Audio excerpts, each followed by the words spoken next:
This is a scary story about the lights, and I promise you would never want to be home alone again. There was a young woman named Ava home alone one night doing the dishes, and it was around 9 p.m. and after she finished, she was planning on going to bed.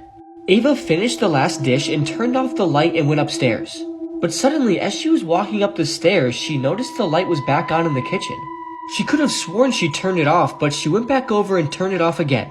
She then went back up the stairs, but again she noticed the light was back on.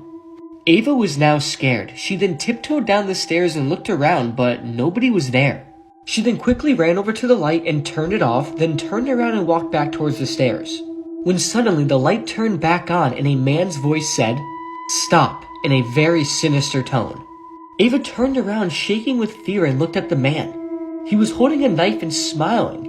Ava then said, "What do you want?" in a shaky tone. The man looked at her and said, "You." He then jumped at Ava, grabbing her by the throat.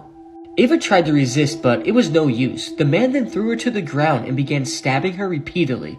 Ava's body was discovered 2 days later by a friend who went over to check on her after not answering her phone for 2 days. She was missing 3 fingers and she was stabbed 12 times. Cops looked for the man, but after months of no clues or leads, they began to lose hope. The scary part is the man who did this is most likely still out there and doing the same things to others that he did to Ava.